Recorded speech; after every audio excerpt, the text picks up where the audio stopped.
Jai Sri Krishna, and let us do the Srimad Bhagavat today.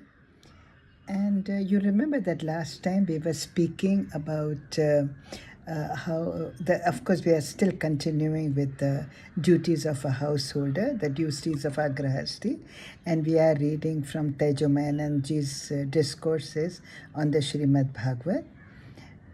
But what I'm saying is that last time we saw how one gets angry when one's desires are, there is an obstacle, obstructing the fulfillment of our desire. So I continue to read. Pride, which is dambha, is overcome by serving saints and sages. One can never serve holy men while holding on to pride. If one tries to do this, his pretense will be discovered instantly. Another thing that I have learned is that when you're going to learn, question because you really need to get an answer. A lot of people question to put the masters in a corner. They try to show how smart they are. Well, they say that if you go with your vessel overturned, nothing can be poured into it. So when you're going to receive gyan, go with that humility to the masters. Then if you come back home, if it doesn't appeal to you, you can always drop it, until it resonates with you. But to argue for the sake of argument, in my mind, is not quite correct. But that's my mind. All obstacles, I continue to read, all obstacles that are encountered in the practice of yoga are conquered by observing silence, mourn. Therefore, do not speak too much. On a hot summer day, there is no need to say it is so hot. When you say this, you end up feeling even hotter. Some people keep fanning themselves with a small handkerchief. What coolness can they get from this? Others insist on shaking a tiny piece of paper that only results in their hand hurting. The moment they stop all this, they are simply less bothered by the heat. Therefore, observing silence and talking less is prescribed. I continue. If one drops the attachment to the physical body, one conquers violence. Just think of the number of animals people kill solely because of the body identification, solely for the sake of their tongue. The scriptures advise that we should have compassion even towards those who continually give us sorrow, because in the face of compassion, even such inflictions will not feel like sorrow. Amid the difficulties and obstacles of nature that come our way, we are advised to go into samadhi. Here, samadhi refers to peace of mind. If you're in a forest without any shelter, umbrella, or raincoat, and it starts pouring, what can you do? Therefore, it is said just go into samadhi. In other words, remove the sorrow arising from these climatic inflictions by silencing the mind.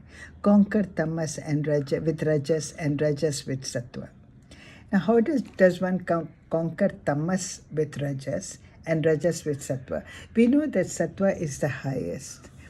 Rajas is when you are into action, and tamas is when you are lethargic and not interested in anything, not even spirituality or getting some kind of knowledge.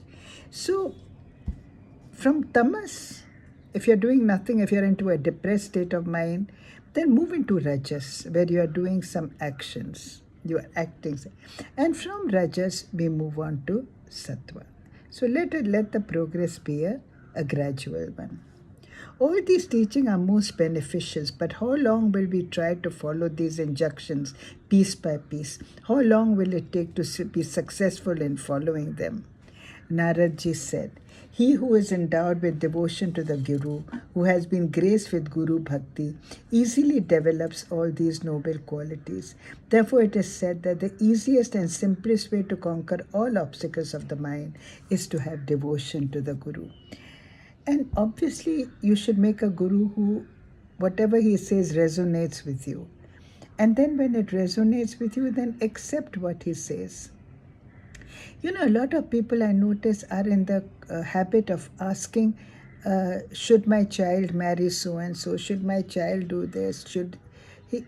In my mind, if your child has already made up his mind to get married to someone, what is the point of asking your guru when you know you cannot even fulfill your desire? I know that when you cannot fulfill, I would ask for Ashirvad. A decision has already been taken.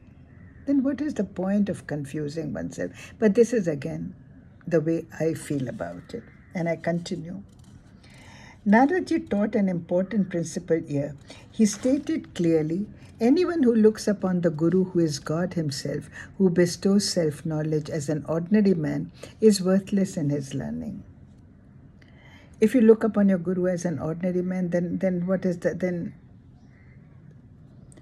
Then it's worthless in his learning.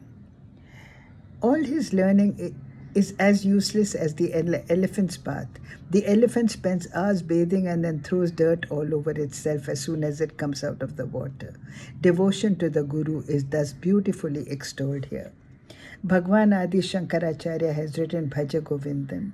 One who is devoted to the Guru's lotus feet and relies solely on the Guru is soon freed from samsara.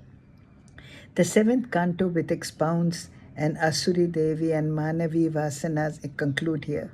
These three types of Vasanas were exemplified in this canto by Hiranyakashipu, Prahladji and Yudhishthira respectively.